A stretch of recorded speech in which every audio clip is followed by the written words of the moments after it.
It's the sort of position you find yourself in when you're feeling rough cut, or at least when matters around you are in such a state. You let the lights in your room glow dim. You don't want them to illuminate more than they need. Possibly because you'd catch a reflection too many times, and not just in the mirror, but from anything that was able to perform the skill of reflection. Glass tumblers, inactive television screens, windows, or the plastic of any household item, despite the image being small and unclear. The last thing you want to see is your face. And as far as the body, well, you just paid no attention to it, because if you did, the attention you did pay would only consist of half-formulated curses and self-hatred. Still, your mind would seize you with so much crippling darkness that you would barely move.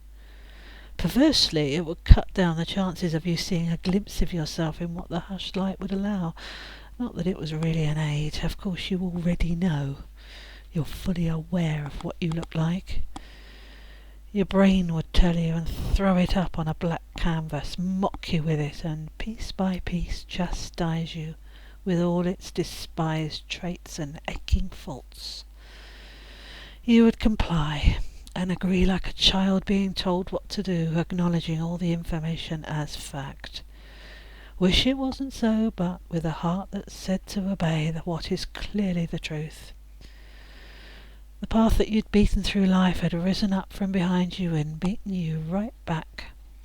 Every time you tried to break out of its stranglehold and tear open a new track to walk, it would twist and chicane so that you stepped all the way back to the familiar road of strength absent disillusion.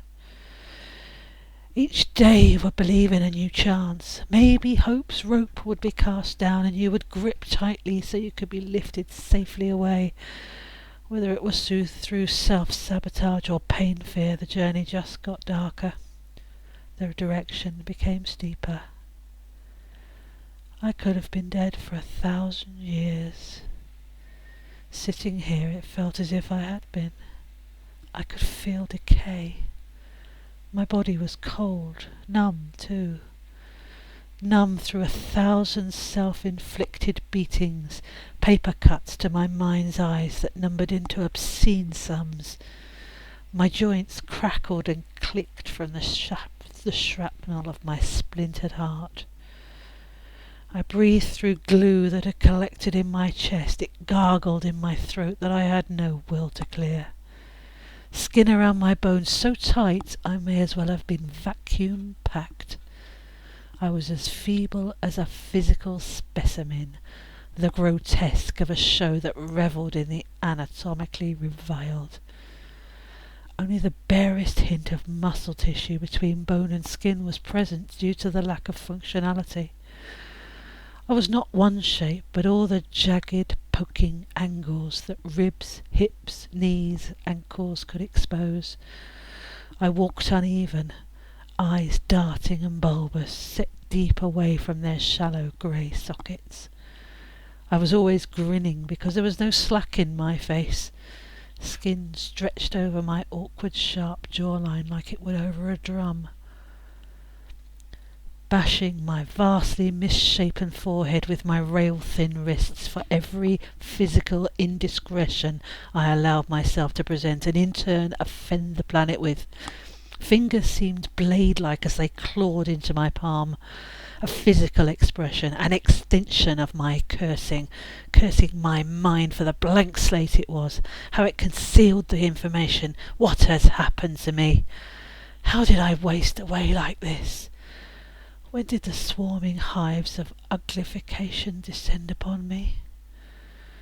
Had a sickness come over me? Where I sat was stained with something, but it looked like long ago. Whatever it was had seeped and soaked below the floorboards. Stumbling to my knees, thinking made me grow weak. Does the answer to my state lay in my surroundings? My room, though undisturbed, seemed touched by age. Dust settled on every surface. Magazine pages, turned only hours before, would indicate recent action. Then why did I feel fraught with a limited ravage of time? Surely mere hours hadn't the strength of days, weeks, or months? As I dragged my poorly responding foot across the carpet, it nudged a cup, and I expected it to spill old cold tea, but nothing came. I picked the cup up and examined it. Nothing but dry stains and mould. A substance that was impossible to form in just a couple of hours. My last meal was rested on the arm of my chair, and what was left of it was stuck, dry to the plate, sauce congealed and cracked. Since alighting the room to the bare minimum, it wasn't easy to attain details around me, but as I wandered towards the middle of the room, my aching head struck something, swinging from the beam in the ceiling.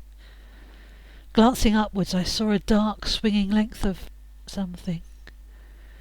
It struck a chilling chord in my heart, a heart I have to add I could no longer feel. Had it shriveled away like my spirit? Now that wouldn't surprise me. The dangling length was affixed to the wooden beam. It ran in a straight line until halfway down it turned into a circular shape. I felt it, and the material that it comprised of was coarse and dense. The fabric behaved in a wild manner, threads of it sprawling out everywhere. It came to me that it was quite obviously rope, and by touch I sensed it had been used. It made my neck ache, my pencil-thin neck. As I collapsed back into my seat, I noticed, as my eyes adjusted to the darkness, how close the rope was to my seat. I could have reached the thing if I stood on my seat and reached. Strength had left me, yet I could not rest.